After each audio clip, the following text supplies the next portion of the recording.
Hi, I'm Spencer Smith, 3-time ITU World Champion, and you are listening to the Physical Performance Show. And the winner is... Failure is not an option. I've had my ups and my downs. I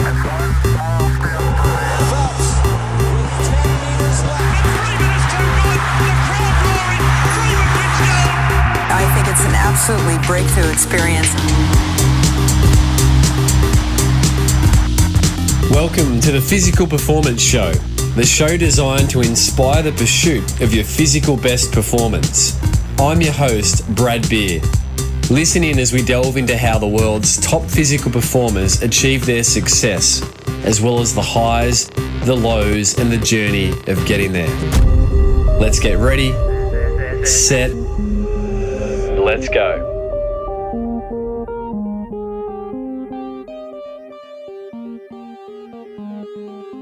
Listeners, welcome to another episode of the Physical Performance Show. I trust you've been having a great week and you've been out there achieving some goals and moving towards your best physical performance.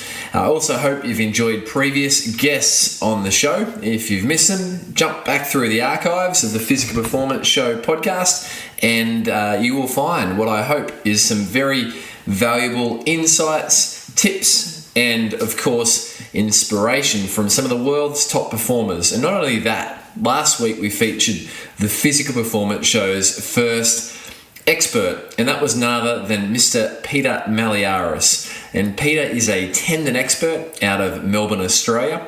And the feedback that I've received from Peter's episode 62, has been terrific. People have written to me on all different digital media that we have available these days to let me know that they've been inspired by Peter sharing around some tendon injury rehabilitation principles. Perhaps one of the most commented being that stopping altogether is not always the answer when it comes to rehabilitating tendons. Beyond that, Peter shared around where does tendon pain actually come from and some real practical tips to give you quick wins if you're a sufferer of Achilles tendon, patella tendon, or proximal hamstring tendon pain. So if you did miss Peter Malliaras, episode 62, jump back, take a listen, and I'm sure you'll get a lot out of it, as have the many, many listeners that have already tuned into episode 62. Prior to Peter's episode, we featured Aaron Royal, Bugsy as he's known affectionately, and Bugsy has been an Australian Olympic triathlon in the Rio Olympic Games in 2016, and Bugsy is now over in the UK training with the world acclaimed Jonathan and Alistair Brownlee. So that's a great episode, particularly if you're into triathlon. If you're into performance, you'll also get a lot out of the interview with Aaron Royal, episode 61. You're in for a real treat today. More on that in just a moment. Today's show, as always, is lovingly brought to you by POGO Physio. We exist to help you perform at your physical best. And we do this through our industry-first, fixed fee and unlimited access finish line programs. These programs are 2, 6 and 12 weeks in duration, and they're a fixed fee which gives people the access to the service that they truly need, as opposed to what so often happens in rehabilitation, and that is consumers getting the treatment that they can afford on a session-to-session basis. And when you remove the barrier, as we've done with our finish line programs, the treatment outcomes can be truly worlds apart. We're having so much fun seeing people graduate from the programs to discover new levels of physical performance that they didn't know were possible. Sometimes beating injuries that have plagued them for a long time, other times just accelerating what would be a typical injury rehabilitation process, simply because the access to services including podiatry, remedial massage, state-of-the-art active rehabilitation such as the Alter G anti-gravity treadmill is available to them, and people don't have to pay each time they leave us. So isn't that terrific? If you'd like to know more about the finish line programs that POGO offers, be sure to jump over to pogophysio.com.au. And if you are interstate outside of Queensland, then the good news is from July, POGO Physio will be starting to come to other states of Australia through our POGO Partners program, making the finish line programs available for all Australian physio and health consumers. So guys, Thank you, as always, as I say, to the people that have been leaving reviews on iTunes. Reviews mean the world to me, and they help this program get more visible, is not the word, I say that every week, but more audible in your earbuds. So those that have left reviews, a massive hearty thank you. And for those that are planning to leave a review, may I encourage you, please do so. Simply jump over to iTunes. You need to do it from a desktop computer. You can't actually do it from your mobile or tablet. And click ratings and review and rate away. 1 star if you think this program leaves a lot to desire, or 5 stars if you're really enjoying it. And any feedback is great feedback. It certainly helps me bring the show to you, and I'm always welcome to feedback, and certainly always chuffed if the program receives some 5-star reviews. So I think we're sitting on around 90, and it would be great to hit that triple digit mark. So if you're one of 10 listeners listening in this week and you've been thinking about doing the review, please do it now. That'd be terrific. And a big shout out to this week's review coming from Emily George. Now, heads up, Emily George is one of the POGO Physio team members. Emily is a women's health focused physio who is terrific across all things pre and post maternity, postpartum, and also anything to do with women's health, incontinence through to the health of women across the lifespan. So if you're on the Gold Coast or in Queensland, Emily Georgiopoulos, give her a follow on social media and look her up, and she's terrific. So Em writes spread interviews of a variety of athletes and hearing them talk of how they start from the bottom and work their way up. Working and pushing and not taking any shortcuts is really motivating. And Em rated the program 5 stars. So thank you very much, Emily George. And also, I am made of all the days you don't see by Black Cat Company. And this is what Black Cat Company stated. 5 stars. That was their headline statement about the days. Thanks very much, guys. The review goes like this. I listen to the show whilst out on my long run, and I often recall the old ASICS ad with Yarn for Dino. And we do want to get Yarn on the program. So Yarn, if you're listening in, let's do it. Saying, I'm made of all the days you don't see, not just the ones you do. This is brought out each and every show as these athletes talk about the tough work they have done to get the successes. Inspiring stuff to get you through a 40-kilometre long run on a dark, cold morning. Brad and team, keep up the great work, knowing that it is motivating and inspiring people to keep going in the days that nobody sees. Black Cat Co., thank you. And wow, 40k long runs. You've obviously got an ultra or a marathon coming up. And just want to say a massive thank you for taking the time out, both Emily and Black Cat Co. So guys, this week on the Physical Performance Show, we feature a triathlon legend, if you like, none other than Mr. Spencer Smith. And Spencer's bio is nothing short of impressive. I grew up as a triathlete, a junior through the 1990s, and Spencer was one of the triathletes that was always somewhere around the podium. So he was hard to miss. He used to race with a bandana, and he was certainly one of the more notable figures on the world of international triathlon. Spencer's British born. He's been a triple world champion turned triathlon coach in the current day, and he's been one of what's quite incredibly a handful of athletes that's done well in both short course and long course triathletes. Spencer remarkably won more than half of all the triathlons in his career. That's just outstanding. And at the age of 20, Spencer became the youngest ever world and European champion.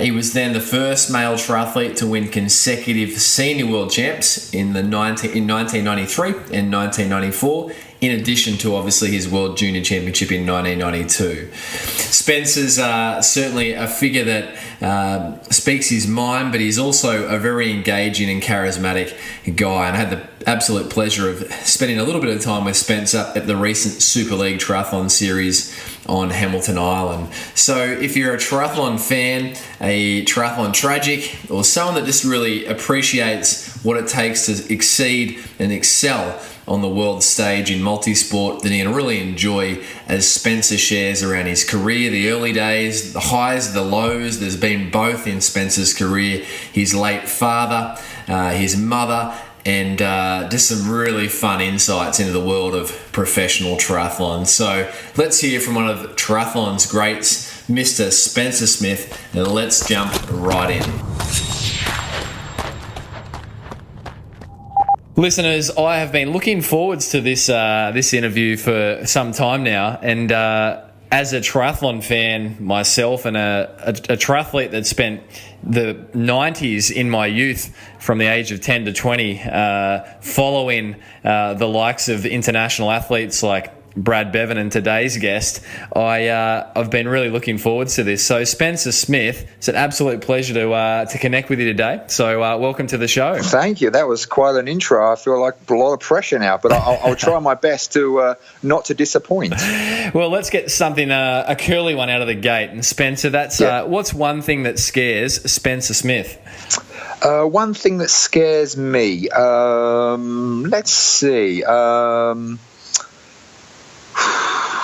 I suppose sometimes it's not animals or anything. I'm trying to think of something a little deeper than that. I guess sometimes being wrong.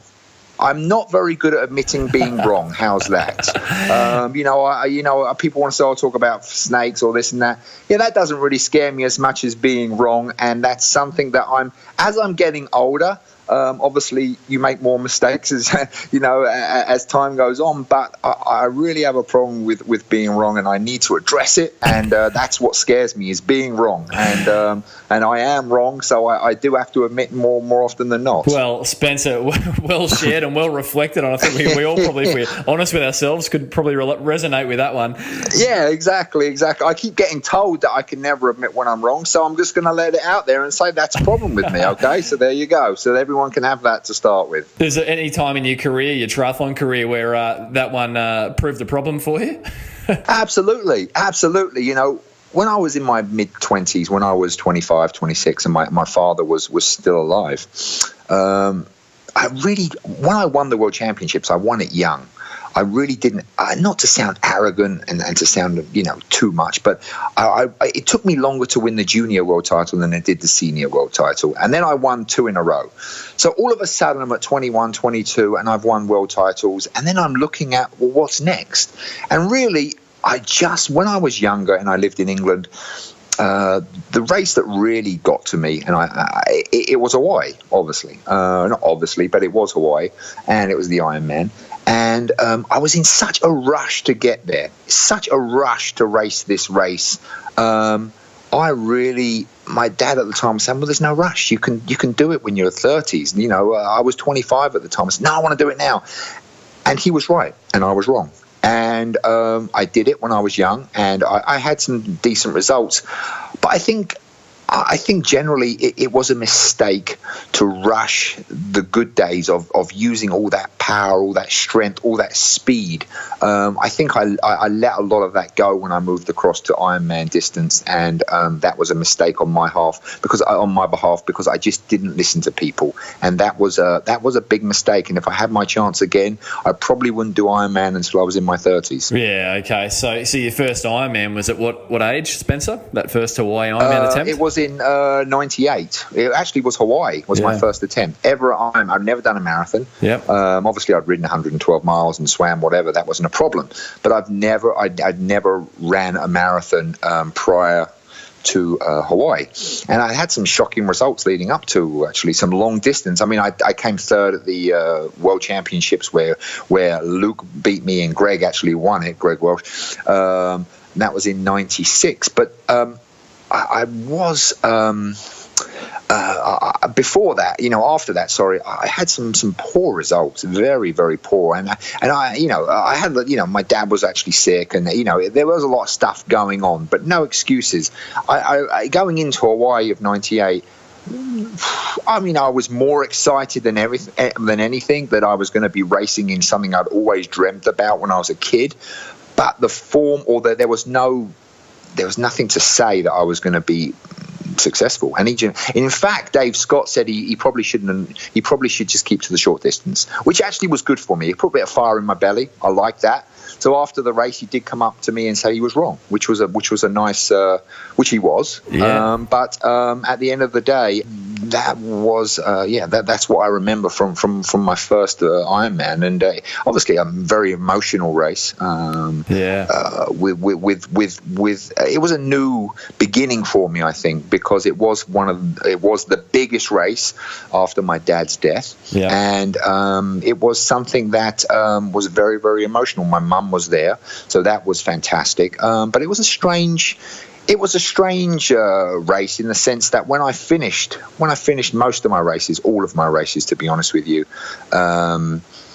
it wasn't about me winning. It was about seeing my dad and really, because he loved it so much. He actually loved it more than I ever did. And it was just about saying, thanks, Dad. I always wanted to see my dad first and give him a big hug and kiss. And it was a very, very emotional thing. It was such a lot of passion there, between us, in the sense that we had that passion and that bond that we wanted to be successful in winning. And so when he wasn't there anymore, it was kind of it was never quite the same again. I'm going to be honest with you. It's never quite the same again. I never quite had that hunger or that desire that I had when my father was alive, which is kind of sad, really, because really you should do things for yourself, but I never really did. I never really did sometimes, and I did it. I really did love doing it for my dad, and it was a very, very tough moment to cross the line, but also, it was a very emotional moment, I think, as well. Yeah, I mean, and Spencer, certainly my recollection from my youth, watching the likes of the Tui's Blue and then the St George and Accenture domestic Australian triathlon series, and seeing you at various races through the country when I was racing in my junior categories, your father was always prominently positioned there at the end, and anyone watching on, whether on TV or live, would know that clearly you guys were close and doing this as a partnership. And so to not have your father there for the first time for such a big outing, what was the first thing that went through your head when you finished Hawaii that year? Well, when I finished Hawaii, you mean? When I finished Hawaii, I'm glad it was over. It was relief. It was a big relief, because I built myself up to have a result there for myself, and obviously with my dad passed. My dad passed in the August, and this race was in October, so there was a lot of emotion there, and there was a lot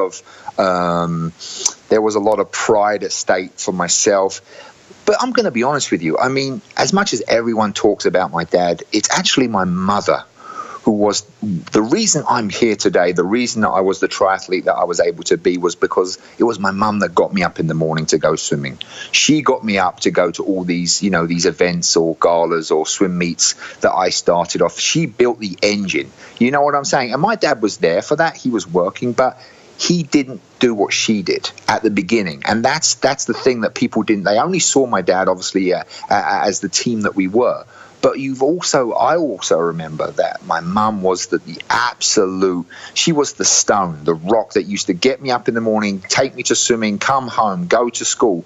Very mundane stuff, the stuff that the consistency, day in, day out, week in, week out, and for that. I can never forget. And so when I did see her crossing the line, or when I crossed the line, sorry, when she was in front of me, and she saw me also at the World Championships in Manchester when I won for the first time in the short distance, in the ITU short distance. Yep. And it was a beautiful moment. I mean, there's moments that that you can recall, and that was one moment that was it was a peach of a moment, and very, very emotional for us both. Very emotional. It was something that you can't even relive. It was absolutely beautiful. And Spencer, I want to go forwards to that first breakthrough victory, which was you had your 92 junior title and also your 93, 94 senior titles, and the youngest ever at the age of 20 to do that. But to go back to then go forwards, because I want to unpack that first world title with you a little bit more. But mate, how did you get into the sport of triathlon? What was it like growing up? who were you aspiring to be? I mean, I grew up aspiring to be the likes of yourself and Brad and, these guys. That's and nice. Greg Welsh. That's very nice. Who were you? What was your genesis story for the sport of triathlon? I grew up in a place called Hounslow, which is just outside London, like 15, 20 miles outside London. It actually was a hub of activity in the early 90s and 80s. It was crazy to think that it was so crazy, but it was. There was a club called Thames Turbo, and my friend, who was a good friend at the time, his name was Danny Ashley. He said to me, he knew I was finishing with the swimming. He knew I'd had enough of the swimming. And the reason, it was funny, why I had enough of the swimming was because I got dumped by a girlfriend. So I just stopped. So I couldn't see her anymore. I couldn't be part of the whole swimming thing anymore. So I said, you know what? I'm done with swimming. I've had enough. I can't do it. It's so pathetic now. But I actually thank her for actually doing that. But so I stopped swimming, and then he knew I was kind of, I was wandering around. I was doing a bit of rugby, and he said, "Well, why don't you go and give this triathlon a go?" And I said, "Well, what's it all about?" He said, "Well, it's a swim, bike, run, blah blah blah." And I said, "Well, I'll have a go." I mean, I haven't at the time I stopped swimming for about a year, and I put on a bit of timber. I was doing the rugby. So I wasn't in any kind of shape like you would expect a triathlete to be, but I had it. And I did the race. My first race was, a small little race, and I did quite well. I mean, I think what it was is because I had built such an engine up over the years. I mean, I swam from when I was, about 4 years of age until I was 15 years of age. Hard, getting up in the morning, at night time, going, galas, blah, blah, blah, all this stuff. And were you performing well in the pool, Spencer, just to... Like as a junior, were you a gifted swimmer? Yeah, third in my age group in the 400. I think 6 in the 200. I think I got, up there in the 15. So I had quite an exciting, and I wouldn't say it was, obviously when you compare it to what I'd done in triathlon, it was whenever I thought top 3, in the nationals, to be top 3 in the country, when you think how many people are swimming was pretty fantastic for me. So I was very happy with that. But so I had all that kind of all them miles, all those yards in me from such a young age, and I didn't feel that it had burnt me out. I didn't feel burnt out from swimming and working out. I loved it. It was just that, I'd moved on, like I said, to do a little bit of rugby. And I was kind of lost, I think, a little bit. And he said, well, why don't you come and do this? So and then I did one. I got my first bike off of actually my best friend at the time. He was a swimmer, and his dad was a very, very keen cyclist in England, of Twickenham Cycling Club. That's my first cycling club. And he said his name was Doug Collins. And I always remember he gave me the bike. It was a rally bike, and he wanted me to do road riding. And then as soon as I got the bike, I put the Scott bars on. The Scott bars that look more like a Crazy Straw. Those kind of bars. And my first ever, for my birthday gift, when I was young, he gave me some clipless pedals, some red and white clipless look pedals, and from there it just it took off. I absolutely loved it. I love the riding. I used to obviously watch. I think my first real race of watching it was, Le Monde and in Eno kind of stuff, and then obviously Fignon and Le Monde, that kind of stuff. So it was a great time to be watching cycling and just be involved with it. And then obviously you had the Indurain era, which was, that he was my absolute. He was God to me. When I looked at cycling, I just wanted to, because he was a big lad, wasn't he? He was a big boy. Yeah. He everyone was saying, well, he can't get up the mountains, but he showed people. In terms of triathlon, it was always Mark Allen, I think, Mark Allen, because I think what it was Mark, and he was just starting to win, the Hawaii races, the 6 of them, but I just used to watch him, and he was and I have one photo that I remember, I think it was taken by one of the guys from 220 magazine, and it was just, it's embedded in my mind, when he wore that outfit, the yellow, and, that when he first won away with Dave Scott, against Dave Scott, it was such a big moment, and I was like, and at the time, this is craziness, I used to get up in the morning, the day of Hawaii, it would be, I'd get up in the morning and there would only be the swim result, because obviously they'd have to cut it, because, it being in England and Hawaii was so many hours behind, there was no way of knowing who had won Hawaii, I just saw, as always, it was Wolfgang Dietrich coming out of the water first in the results, and then that was it. And then I was like, holy shit, I think he's won it. I think he's won the race. And then I realized, wait a minute, that's only the swim. Where's the rest of it? And then obviously the next day on the Monday, I got to see that Mark Allen had again been the victor. But it was a very exciting time, even with Avignon, I think, with Miles Stewart. You know, there was no internet then, you know, in the sense that you could instantly go and look at pictures of these guys, of people that you absolutely, you know, were in awe of. And they did give me a magazine, or it was like a flyer of Avignon with Rick Wells, Glenn Cook, you know, Mark Allen, of course, Miles Stewart, and you could see the thumbprint on every single page. I inspected every single page, what they were using, what he was using, what Mark was using. Can you believe what Miles has done at such a young age?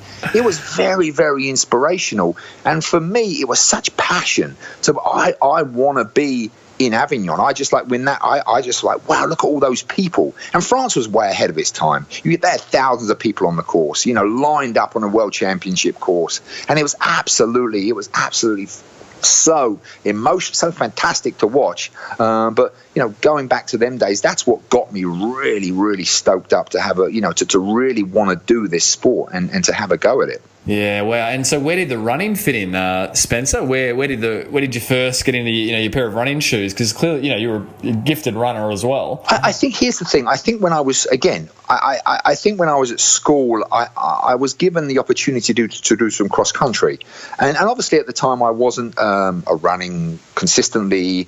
I was swimming still. But I think what it was sheer guts and determination and having that engine that has been built from swimming that got me through it. And in no way was I a runner. My dad used to do running when he was a kid. He was actually quite tall and skinny when he was a kid, but I was not built like him. I was more muscular. And I did cross country at school. And that was about it, really, because that's all I was doing at the time. Then I would swim again. But then when I went across to do triathlon, that's when I started to run on a regular basis, and I met Bill Black, who was my first coach, and you know, I'm going to say it was, you know, he's family to me. He was my best coach. He put me on the right path. I was going to college, and I missed the first few weeks of college actually, and he knew where I was, but he brought me into his office and said, "So where you've been? This isn't a good start to the academic year." I was like, "Well, you know," he goes, "So where have you been?" I said, "No, I was in Disney. You know, I was in Florida. I was doing the World Championships." And he's grilling me. He goes, "I know where you were. I know where you were." And then that started our relationship, and it was a very, you know. It was a relationship that was, again, I think ahead of his time. He used to, you know, before races, it was meticulous preparation. I used to go and do the courses when I could. He used to even plot out the course in, you know, when you looked at the survey maps, he used to plot out the course. So I knew every single part of the course before it even got there. He was meticulous. And that's how I grew up. That's how I grew up from being a swimmer to going into triathlon to that kind of preparation. So it was really quite eye-opening, and it was a fan. You know, I couldn't have had a better coach to start with. Absolutely brilliant, really. And Spencer, in your, it's out of interest, what were you off to uni to study, or to college? What were you going to study there? I was doing sports studies. I was doing. So, and it was so funny. The end of the, you know, when it was, you know, the 2 years was up, the exam, I flipped over the page, and it was about swim, biking, and running. And everyone looked around and go, "Come on, why has this been rigged or what?" And I swear it wasn't rigged. It wasn't rigged. But I was, and it was so. It was. The irony was beautiful. Yeah. It was like everyone was looking at Bill, and Bill looked at me, and I just shrugged my shoulders. He shrugged his shoulders. Everyone was like laughing, but it was a beautiful moment, that's for sure. But luckily I passed. But it was definitely you know, obviously after I left college and stuff, and I carried on with him as a coach, and obviously went on to win many races. So growing through those formative years, connecting with Bill there, your coach, what was there a moment where you realised that you could make a career of this ahead of you winning that world junior title in 92, and then the senior world title at 20 years of age in 93 and then 94, backing up to become, you were the first first athlete to ever back up an ITU World Triathlon Championship. So was there a moment where the lights flicked on and you went, you know what, I can do this, I've got the self-belief now? Was it a word that Bill spoke to you or someone, your father, or did you just really surprise yourself that day? I don't think there was a moment where I said, I'm just going to become a professional. I already started to race with the men. I think that was the thing. I didn't overanalyze racing with the men. You know, now there's a big flip over between racing between juniors and men. At the time, it wasn't that kind of I just got stuck straight in with the men, you know, and I just got straight in. I didn't overthink it. I didn't overanalyze it. And before I knew it, I was racing with these guys, and I was beating, not always, I was beating, you know, a lot of them. And before I knew it, I was already racing the guys in the elite or the pro division. So there wasn't a moment where I said, I can definitely make. I was already racing them from quite a young age. So there wasn't a problem, or there wasn't this big barrier for me to step over. And I think also the fact that we had other people doing the same, like Simon Lessing. He was already racing in South Africa and was already racing on the French circuit, very young, racing against, you know, professional men, or men as it were. You know, we were young, and he was wiping the floor with them. Yeah. So I was like, well, if he can do it, you can too. Why can't I do it? You know, I think I've got a big engine. I think I have the ability and belief that I can do this. But there wasn't a moment where it like kind of switched or flipped on or anything. I just kept ploughing away, and I kept getting results, and I just kept ploughing away. So that's really the moment that, to say, well, come on, we can carry on here. Yeah. We're doing okay. We're doing okay. So it was no one moment. It was just an accumulation of confidence over time, throwing yourself in the deep end. And as you say, there was no categorization of junior, elite, junior. It was just one. There was junior. One field. Don't get me wrong. There was junior and there was elite. But in certain races, I just decided to race with the men. Yeah, because I was like, well, okay, I'm not that young anymore. You know how it is now. It's a bit, you know, I don't know how old junior. It seems like junior keeps going up and up, like under 25. I mean, at what point? I don't know. It seems like it's a really under 23 seems really old to me. They're like, come on, man, you should be racing man, or you should be racing with the men already. Come on, boys, you can do this. But there wasn't that kind of an age thing with me. It was just like my dad and I and Bill. We said, well, we just put our name on a start list, and away we go. We're just going to race it, you know. And whoever's there is there. If they're 20 years of age, if they're 30 years of age, if they're 15 years of age, we'll take them all on. We'll have a go, you know. We'll have a good go and see where it leads. And Spencer, let's training wise, ahead of these world titles, he went on a trifecta: junior world title, 2 senior world titles, 92, 93, 94. Give listeners a bit of a perspective in roundabout terms of the training, the week. What would the week look like for you? You know, how many times did you be in the pool, the bike, the run? What would the volume be? Just a bit of a general feel for your training. Sure. I mean, I think here's the thing I think most about athletes, but here's the thing about me. I love consistency. I love to get up in the week and know exactly, you know, I could pretty much plot my week out exactly. I'll probably swim 5-6 times a week. I would definitely ride 4 or 5 times a week, and I would run 4 or maybe 5 or 6 times a week. I kept the swimming up because that's what I knew. And coming from a short distance background, it was important, you know, to get out right there. If you're already coming from the back, it's always going to be a lot more energy. So I had to be there for the swim. So the swim always was something that I was working on. I didn't forget that where I'd come from, and it was quite easy to me. But you know, I knew the biking was strong, but I still did long. You know, considering it was 40 kilometers, I still went out and rode 3 or 4 hours. On the Sunday group rides and stuff like that. Do you need to do 4 hours? I did have, quite early on in my career, I did use heart rate monitors. I did do LT testing with Bill. I did get power meters in the early 90s. So in saying that, I did have, probably the middle of the 90s, that started to kick in. But I always did kind of work with heart rate monitors and stuff, even from a very early age. So I was somewhat monitored in that sense. So it wasn't completely like, I'm just going to go off and feel. And Bill was very, very careful. He was very, very careful, knowing I was young, knowing that I've got a career ahead of me. We don't need to keep pushing.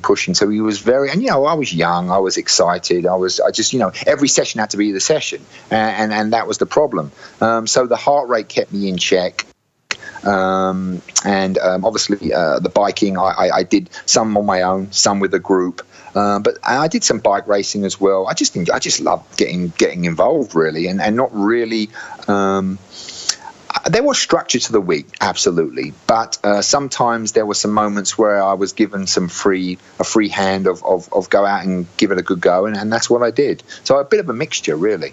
And you were one of the first, as you just noted there, to embrace some of the early technologies, Spencer. Absolutely. I mean, we were talking prior to going on air this morning about you embracing with working with Speedo on bringing across some army technology. I mean, any examples there other than the heart rate stuff, like even on the bike? What were some of the? Absolutely. I mean, I think for me, the fabrics that I was using in Hawaii in '98 were above and beyond what anyone was using at the time. We were using stuff that was that it was a silver material that the army was actually thinking about, that used to reflect the heat away from the athlete but still keep them cool. So it's not too dissimilar, and I was wearing a cap sleeve in my first Ironman. I was wearing kind of like the tri-short kind of a thing. So I never ever did an Ironman in a pair of Speedos, never. You know what I'm saying? I don't think I ever did. So always had a tri-suit or a two-piece on, and even when I was doing the short distance, I wanted to, even when there wasn't a wetsuit, I wanted to see, well, what can I wear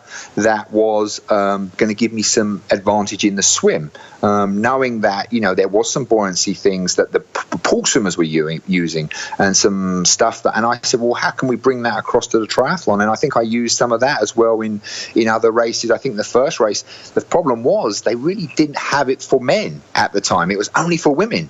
So I said, well, I'll go and use a woman's suit then. So actually my first time was actually, I think it was in 96. I did the long distance championships, the world championships in a woman's costume, in a woman's bathing suit. It was crazy, but because there was no wetsuit, I couldn't remember if there was a wetsuit then, but I was already using it because I thought, well, if there is no wetsuit, I want to have that advantage. I want to have that buoyancy, and I want to have that stuff happening to me that nobody else has had at the moment, had at that time. So it was quite exciting, and I was always fascinated by that.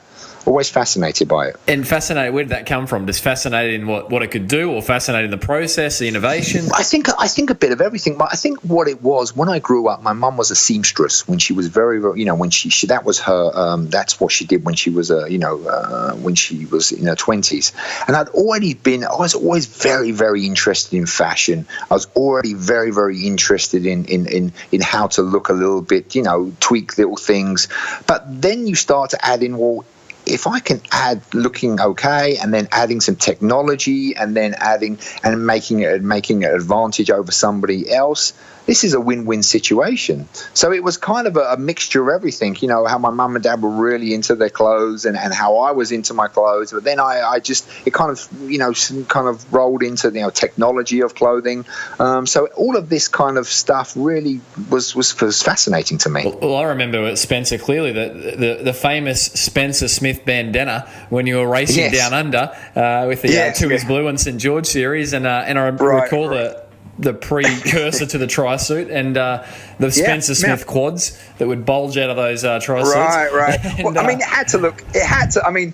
Don't get me wrong, I made mistakes. And if I look back, I was like, maybe that wouldn't look so good now. But at the time, you just think, well, no one's doing this, I'm going to do it. And that's what you did. And like I said, I didn't want to follow the crowd, go down the same road as everyone else. I just wanted to maybe do a little bit different and maybe get some advantage out of it as well. So sometimes I did, and it looked good, and sometimes I did, and it looked terrible. Well, mate, it's memorable, Spencer, and it gives you it's a trademark, and that's what from a sponsorship point of view, it puts you straight away in a different category. And you've always through your career had the support of some great sponsors. Your affinity with your connection with Speedo, how did that come about, Spencer? That was a long-term relationship? Yeah, my very, very good friend, he's unfortunately no longer with us, Simon Willis. He was at Brooks, Brooks running shoes. And this was, I was young, I was 18 at the time, 17. And then I went from Brooks, and then he moved across to Speedo. And then he said, well, why don't we come across? And then I said, well, I'd love to. So then I'd already had this relationship with him, and it was just so natural. And Speedo really at the time were very, very interested in triathlon, and they embraced it with such thought, and they really wanted something that could stand out, or somebody that could stand out. And it really was just at the right place in the right time. My career was starting to blossom. He was at Speedo. Speedo wanted to launch these triathlon lines, not just in the Europe, but in America as well. And I was moving to America, so I kind of lived in America. I worked in Europe as well. I still did races in Europe. I still did races in America.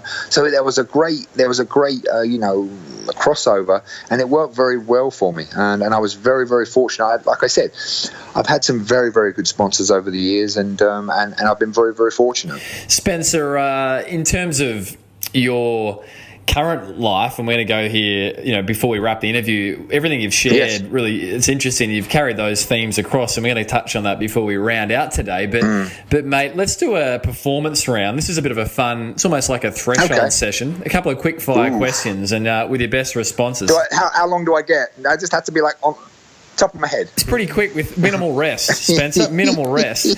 Training session you most disliked. Training session I most disliked, track, but I grew to love it. Training session you most loved? In the pool, probably 400s. How many? 10 to 15. Painful. Favourite pre-race meal through your career? Favourite pre-race meal? I kept it simple. It was pasta. It wasn't very interesting. I'm sorry, I can't give you any more than that. It was keep it simple, stupid kind of a thing, Bedtime and morning time, were you quite disciplined, and what did that look like for you? I was quite disciplined. I used to go to bed between 9:15 and 9:30. I used to get up at probably 5 o'clock. And I was lucky enough that my dad used to wake me up. He used to have the fruit there, the oranges all cut up for me, a cup of tea, the vitamin pills, boom, had that. Where I went, job's done. And then obviously I had breakfast after the session. Who's the athlete, Spencer, you most admire, and why? The athlete I most admire, I think it's got to be Mark Allen, legend. I mean, he didn't just win Hawaii straight away. It took him a long time to win it, but then he went on to win it 6 times. And you look at his times, 240s, even back then. It's still, look at it today. It's going to be right up there. Fantastic athlete. Yeah, outstanding. Legend. Toughest competitor you ever raced, and why, Spencer? Well, that's an easy one. I mean, obviously Simon was a tough guy, tough cookie. Hated to lose to him. Great motivator for me, but just didn't like to lose to him. But he just didn't let go. He just, if I got off the bike with him, I knew I was in some serious trouble. It was simple as that. Is there a mantra you used to use, something self-talk you used to sort of repeat, a real stable from your years of racing? I was pretty arrogant when I was younger. People used to ask me, well, how are you feeling? I said, well, I wouldn't want to race me. That's that's the kind of guy I was at the time. I mean, I'm not like that now, but I think I had that belief, that confidence that when I was on the start line that I was going to be the man to beat. And it was right sometimes and not so much others. Spencer, the hardest session you ever did in training? I think it was when I was a youngster. I went out with Twickenham Cycling Club, like I mentioned earlier, and it was my first long ride. It was in England, and it started, I'd only been riding maybe 4, 5, 6 months maybe. It started to rain. I was 30 or 40 or 50 miles out. I went out in the morning. It was probably, we was left, 9 o'clock in the morning. I think we got out to about 50 miles. I was completely out of it, no energy left. I touched someone's wheel at the back. They didn't even know I'd gone. I went off into the grass, and it was lashing with rain. It was like wind, English weather, and they didn't even know I had to get a train home from God. I don't know where I was, and it was funny because the lead, Doug, who I mentioned earlier, he came around to my house and go, "How Spence how is he after the ride? I'm sorry, we missed him." And my mum's like, "Well, he's not back yet." What do you mean he's not back yet? This was like 7 o'clock at night. I walked in at like 8 o'clock at night after, like, drenched on the train. It was, the good thing is I never got dropped again with them. But it was I remember sitting on that train like a drowned rat. I was just, I was exhausted, but it was a great lesson to be learned. Brilliant. What's one word you'd use to describe your racing style, Spencer? Aggressive. How would you... Passionate. Aggressive and passionate. 2 words. You get the extra one in. Sorry, I got greedy. I got greedy. Sorry. You're mate, right, fine. How would you describe being in the zone, Spencer? If you had to explain that to someone that was uninitiated with that, how would you describe it? Fucking hard. Just hard. It's just hard, man. It's just hard. You know, it doesn't matter if you're going X speed or this speed or that speed. You know, I coach people now, and they look at other athletes, they look at professionals, elite athletes, and they say, well, it's hard. It doesn't matter if you're going that speed or this speed. It's just hard. And it's as simple as that. If they're just doing it at a different speed, it doesn't mean it's any easier. It never gets any easier. There are days that obviously you have them fantastic days, but very few and far between. Generally, it's just a grind out there, and it's tough. It's a grind. That's why we love it. Yeah. That's why we love it. Love hate, isn't it? When was the last time, Spencer, you were in the zone yourself? I went on the treadmill today. I think I was in the zone. I mean, I was in the zone today. I was, knocking out a few 1Ks today, so I suppose today, really. I'm not, I don't really have that intensity like I used to, but, I think it's more because I just love to train. I love the lifestyle. Yeah, you love pushing yourself. You shared that with me when we caught up at Super League here in Australia recently. Spencer, your worst injury through your career? Well, unfortunately, I got hit by a car just prior to an Ironman. I was in New Jersey riding, and the lady decided that she wasn't going to stop, and so she hit me side. I did the scapula, I did the clavicle, I got some stitches. I was under the car, unfortunately, so I got some burns on my ankle. It wasn't good. I was lucky to come out alive, to be honest with you. I did. So that I probably, in terms of that would probably definitely be my worst. There was a few injuries on that, so that would probably be my worst moment. Yeah, I had a bike crash with the scapula and the clavicle as well, and a head injury, but I didn't have the 6 ribs, Spencer, or the burns. So I think yours. The burns. The burns were the worst. Because you put your foot down and then all the blood rushes. The burns were agonising. So I was lucky. You were caught under the engine, weren't you? I was. I could hear the fan belt right. I mean, it was close. It was inches from my head. I was like this. I don't know. It happens in slow motion, but you can't do anything about it. It's so bizarre. It's like, this is happening, but I can't do anything about it. And before you know it, I'm kissing the engine. Oh, gosh. And a quick side note on the performance round for listeners. I mean, the testament to Spencer's, capacity to push through pain. You came back and you finished second in your return in Ironman Arizona to qualify for Hawaii again. So you bounced back. I did bounce back. Yes, I did bounce back, and I was happy with that. Like I said, I think that was something that made me. I was definitely hungry to prove to myself that I still had it, I suppose, in a sense. Yeah, and Spencer, obviously, you're coaching now. We're going to go to that in a moment. But what's the best recovery tip from your racing days? Best recovery tip? Have a rest day. Don't be afraid to have a rest day. You know what I'm saying? It's not a weakness. It's a strength to say, you know what, I'm not feeling good today, or today is a rest day. I'm going to use it. When I was younger, I always try to, hide the rest days and go and do something small. Don't do that. Have your rest day. Enjoy it. Let the body recoup. Let it mend. And then, the next day may not feel as good as what you would have liked, but you need that rest. Rest is a beautiful thing. It's a session in and of itself, isn't it? Yes. Spencer, what's the funniest, a bit of a fun question, the funniest thing, the last question of the performance round 2, mate, you've done very well. The funniest thing you've ever seen while out training or racing? The funniest thing. The funniest thing, well, let me see. I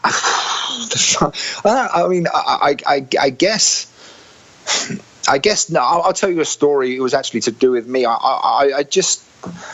I was in a race in France, and I just won the I was feeling good about myself. I just won the World Championships, and then I got on the stage, the podium and the stage, and I really wanted to give it the old French business, and I said I'm the champignon du monde. So everyone's like looking at me, laughing their heads off. So I've just called myself the mushroom of the world, and and everyone was like, okay, nice, you can speak English from now on, because obviously your French is not great. So I think for me, the joke was on me, because I really wanted to give it that French, champion of the world and all this business, but it came out a bit wrong, and the joke was on me. But it was fun. It was fun. It was funny. Everyone got a good kick out of that. A good memory, Spencer. If you could, put all your results across your, extensive career, and boil it down to the most significant race and outcome result, yes. Which one would it be? What was the most special to you, and why? I mean, it may sound crazy. I think the World Championships, when I won it as a junior, because it took... everything came after the junior quite quickly. I won them, but I went to Australia to after my first attempt in Florida. It was my first year, but the second year I went to the Gold Coast, and I thought I was going to win it. I had no doubt I was going to win it. I had even told everyone I was going to win it, and it was a big thing, and blah blah blah. The arrogance was disgusting, and then I absolutely. I don't know. It just didn't happen. I think I finished in the top 30. It was absolutely disgraceful. It was a disgusting result. So then the following year, the third year, was in Muskoka in Canada, when I did win the World Championships as a junior, and that was very satisfying, purely because I did have to. I didn't say anything. I just went out there and got the job done. And I think that was probably the best thing I could have done, is just don't say anymore, just go and do it. And I did, and I was very, very fortunate with the result. And you shared, obviously your closeness to your late father and your mother. They were there, I think you said, at that junior title that you claimed. Can you recall what, particularly your father, who was... My dad was there. What did he say when he got the world title? Can you remember that first conversation you had? Yeah, I can. I've already sworn, so I'm going to say, he said, we fucked them. He said, we fucked them, we did them. And that was it. That's all he had to say. And it was a great moment. A beautiful moment. We did nothing more had to be said. We did it. We moved on, and the following year obviously was in Manchester, where my mum was there and all the family. So it was a beautiful moment indeed. And what did your father say after you took out the world title? Same thing. He goes, "You'll do same thing, exactly the same thing." But he was.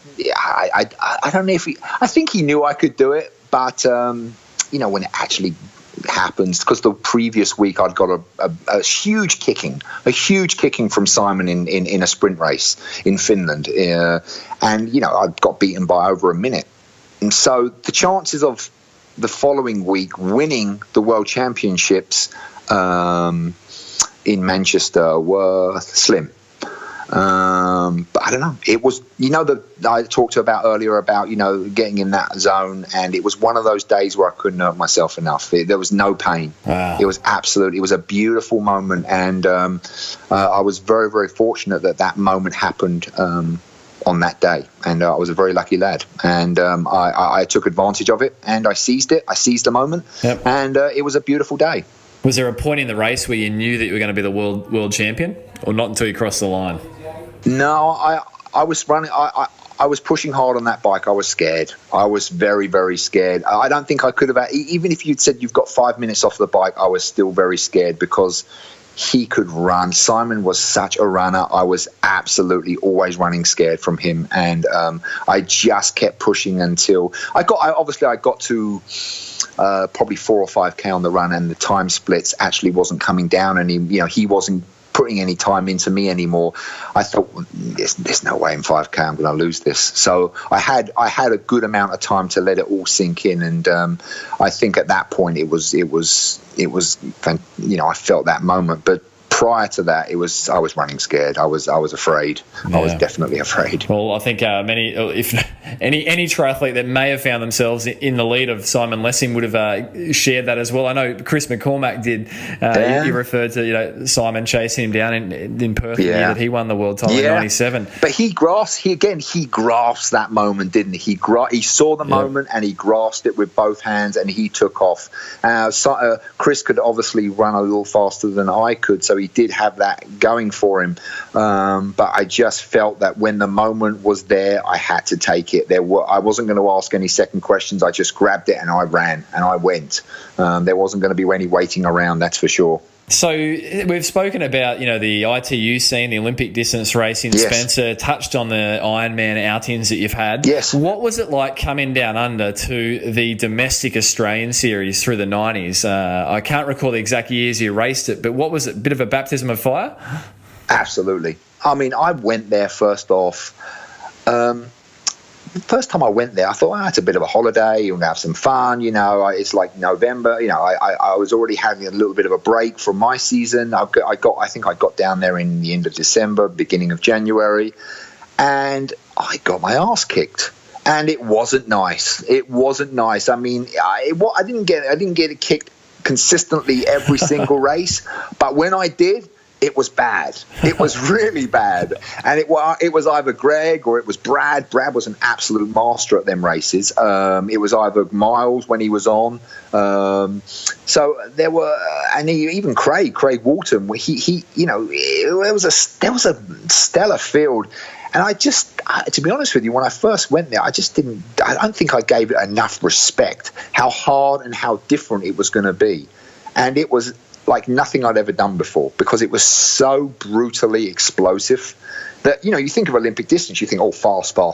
Well, this is 10 times more painful than that, because, it's over short, but you make one mistake, I think it's over, the game's over, you forget it, that's it, you're done. And, even make a mistake in transition or coming out of the water, it's over. And that's what I learned from that. It really did teach me quite a lot. Yeah, and I recall, connecting with Brad Bevan around this, and, Brad shared that, some of those 2K splits were well and truly sub 6 minutes. Was there one memory, 2K run splits, one memory from that, the domestic outings you had down under here for the series of Spencer that sticks with you? I think the one that obviously the sticks in my mind was the last one in Sydney, and Mickey Gillingham, he's a very good friend of mine, and obviously he was helping me at the time because he'd seen the TUIs and all this other stuff, and he said to me, listen, don't go on the first one. Don't wait till that last race to give it a big go. I said, Mick, I just want to go. He goes, patience. So I did. I waited. And then suddenly it was the last race. I was with Greg and we were on the run. And then he shouted out, "Go now!" He screamed it. It was like a fire had been lit under my arse. Off I went, and it was a beautiful finish. I think there was a lovely photo of me actually celebrating too early, of course, and Greg behind me, trying to sneak under the old arm, but he never managed it on the competitor magazine. And that was a fantastic moment, obviously, because the series for me had been so up and down. I mean, I was so inconsistent. I was good, I was bad, I was awful, I was great. So to win that last one of the series in Sydney was quite a good moment for me. And the current stage of international racing, we connected up at the recent Super League Triathlon Series on Hamilton Island. Yes, that must be, it was a 20-year break really between the series winding up in Australia and this kicking off. What was it? Is it a little bit like coming home? Was it to see that going live again, Spencer? It was fantastic. I mean, it was absolutely beautiful. I love, the whole race, the whole feel of the race. It just brought back a lot of memories for me. And I remember thinking before the race, I was looking at all these athletes and thinking, you poor bastards, you have no idea how hard this race is going to be. And the course itself was a course that was so beautifully put together, and it was so thoughtful in the sense that, you know, you have that hard climb, you have a descent, you have the fast run. It was a course that lent itself to being a very, very hard and explosive race, which it was. But these guys had no idea; they had no previous history of how this race was going to go. So I just remember looking at their faces, you know, as the days went on, as the fatigue started to set in, and it was like, oh, here we go again. And, you know, when they crossed the line, that brought back a lot of memories, you know, when they're lying on the floor completely and utterly exhausted, that they had to then get up and go again, and then get up and go again, and then the next day go again. It was beautiful to see. And I think the thing about the sport is, something like this kind of a series is exciting, and it's something that should be embraced. I mean, you know, there's a lot of naysayers out there. I don't know why. I look at some of the ITU races, and it bores me to tears sometimes, and not all of them, but sometimes it does. I don't think that Hamilton Island was in any way, shape boring. It was a very, very explosive race that caused a lot of selection, especially with the rain that was there. It was sunny, it was hot, it had everything. It had everything. So it was a very, very it was a great few days, and it did bring back a few good memories for sure, and painful ones. Yes. And obviously, Spencer, the likes of yourself, Simon Lessing, you really seeded an era that, you know, was ahead of the likes of Jonathan and Alistair Brownlee, you know, the Brownlee brothers coming through. I mean, British triathlon today with Non-Stanford, and it's such a powerhouse, right? What are your thoughts around the reasons for that success today? Well, I think here it is. I think when I grew up, there was one guy, you know, who, you know, well, like, I keep going back, but when I saw Avignon in '89, I saw Glenn Cook. Glenn Cook, obviously, he was the main man. We had Robin Brew, but Glenn Cook, obviously, getting second in the World Championships, for me, was such a big, you know, and it was not really reported, obviously, in the media like anything like it is now. It was kind of like, you know, the fourth page of the sports section. So I think that's what kicked it off, didn't it? I mean, you know, we had Sarah Coop, we had Sarah Springman, so we've always had such a deep history. And then obviously we had Simon and myself that brought it up again with the rivalry that caused a lot of, you know, that got media going, that got people excited, and because people want to see that argy-bargy, they love to see that competitiveness. And I think, you know, obviously now with Johnny and Alistair, it's just continued, and we are, you know, of course we've had Chrissy Wellington, we've had, you know, Rachel George, we've had so many great athletes. The only one disappointment I would say for me is, how can after all these years I still be the top finisher in Hawaii? That's unacceptable.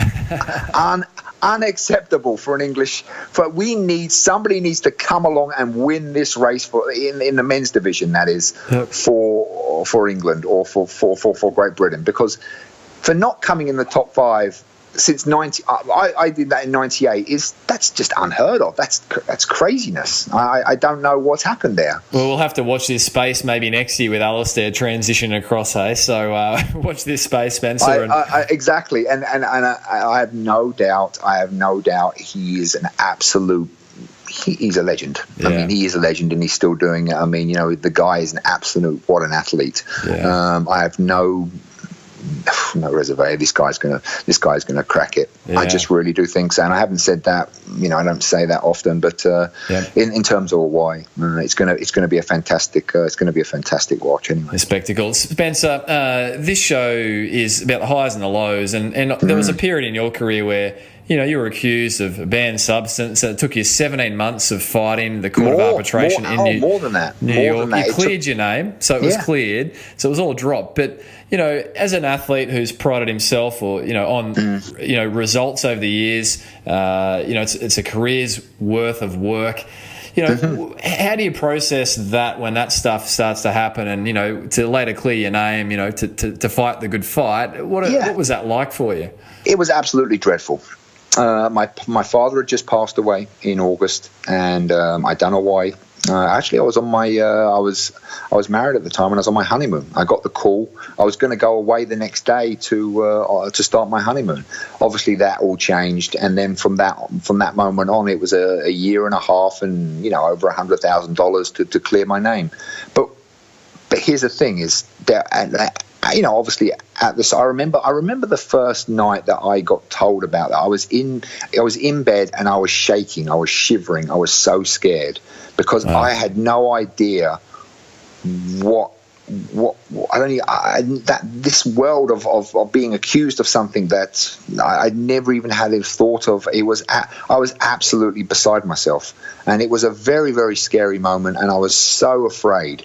Because you're left on your own, really. No, there's no help. You've got to find your way. What do I do next? And so I obviously I got the best I could, the best attorney I could in London, and we fought it 3 times. We didn't just win once; we fought it 3 times, and of course we won in the end in New York with them saying that the levels were miscalculated.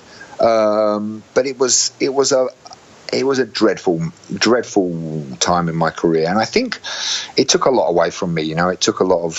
It was very, every day I used to wake up, I didn't have that motivation, and then some days I had the motivation, but then some days I didn't.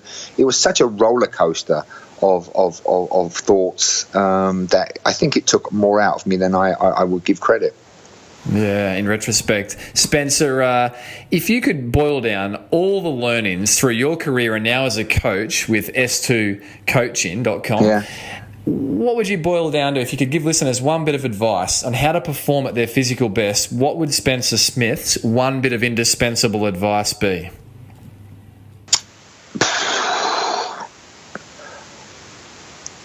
I would say, obviously, consistency, but balance would be the key. I think people are either one thing or the I think now, especially with the technology is out there, everything can be analyzed and overanalyzed and analyzed again. I think you need that balance. I still feel that you need to go out and train sometimes on feel, on emotion, on just enjoying that you're out here training, remembering why you did it in the first place. And I think that you need that balance of you need discipline, but you also have to have that fun. Don't ever let it stop being fun. If it stops if it stops that, then you need to step away for a little bit to refine that kind of passion why you're doing it in the first place. Beautiful. And talking about fun, Spencer, a fun question to finish this with today. If you, Spencer Smith, could have 3 people at a dinner table, living or past, who would be at Spencer Smith's table and why? My dad. Yep.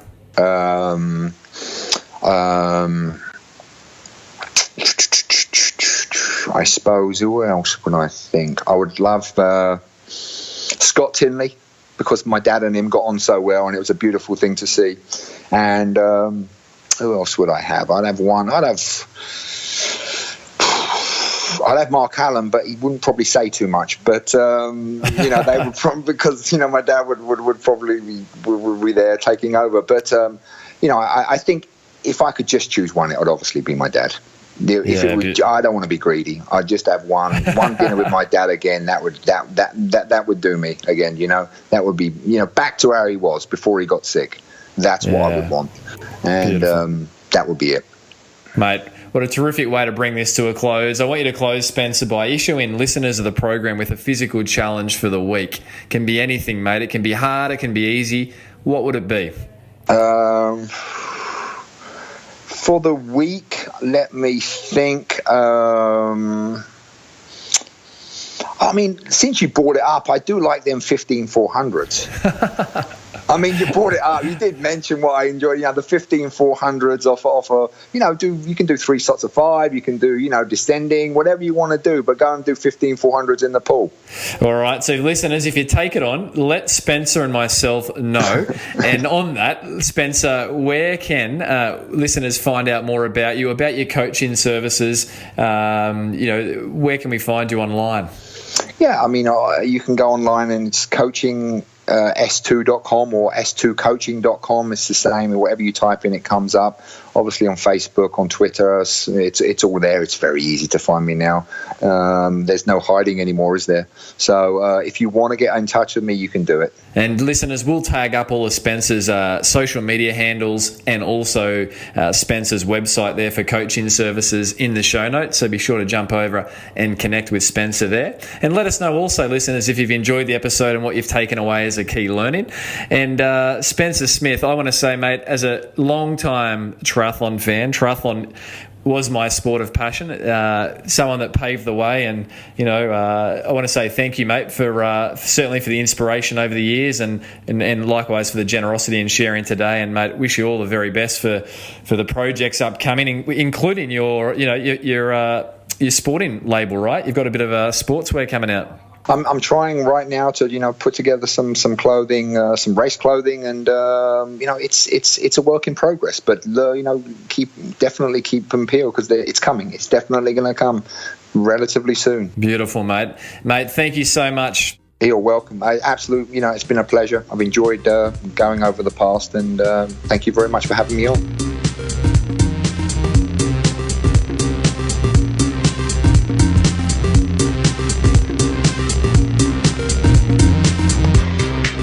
So, listeners, there you have it. Another episode of the Physical Performance Show. I hope you enjoyed this week's guest, Mr. Spencer Smith, sharing around the world of triathlon through the 90s and also his future, his career as it moves forwards with S2 Coaching. So be sure to jump on social, give Spencer a follow, and also look up Spencer through the show notes to find all the links that Spencer shared there for his coaching services, S2 Coaching. If you did enjoy it, please let me know as well. You can find me over at Brad_Beer on both Instagram and Twitter, and also over on running.physio on Facebook. So I'd love any feedback on the show, guys, and so would Spencer. If you take on Spencer's physical challenge for the week, then be sure to let us know also. And guys, a massive thank you as always to the good folk that make this show possible week in, week out. Mr. Daryl Misson, our audio engineer extraordinaire, and Miss Susan Wilkin, who is the show's VA, who makes everything possible, from booking guests through to putting up posts through to populating documents. So Susan, Daryl, big thank you as always, guys. And listeners, if it was your first time today to the Physical Performance Show, be sure to jump back through the archives and check out some of the previous guests that have shared around their highs and lows of their careers, and I hope they inspire you.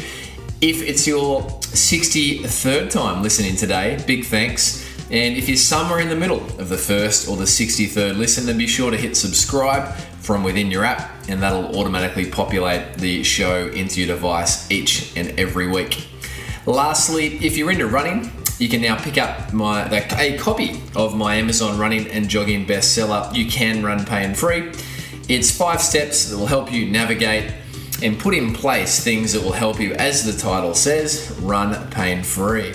Now, the exclusion is if you do something silly with training, then there's still a potential risk that you're going to get injured. However, if you have the 5 steps in place, it certainly does go a long way to injury-proofing your running body. The book's available on iBooks and also Audible in audio versions, also paperback through Amazon and POGO Physio.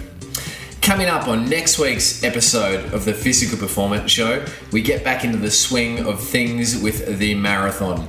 And I had the pleasure of catching up with Mr. Josh Harris. And Josh is just a matter of weeks away from his first Australian team selection for the team for the Open Marathon to be held in London at the IAAF World Athletics Championships. Josh hails from Tasmania, Australia. He is self-coached, and Josh shares around what it was like setting the 25,000 and 30,000 metre Australian records on a track. He also shares vividly around qualifying for the Australian team, what that took. And one of the things I love about Josh's interview is that Josh shares so openly around training techniques, insights into his training world, the volume that he's doing, how he's going to taper for the world champs, etc. And this show will go, next week's episode will go live the same week that Josh will take to the start line in the half marathon at the Gold Coast Airport Marathon. And on that, if you are yet to register for the Gold Coast Airport Marathon, it is my hometown race, something that I support as it's such a terrific event. So jump over to Gold Coast Marathon and you can run in anything from a 5.7 kilometre run right through to the full marathon. So be sure to jump over if you're looking for a great event in the first weekend in July here on the beautiful Gold Coast, Australia. So guys, until next week, keep pursuing your physical best. I'm Brad Beer and this has been the Physical Performance Show.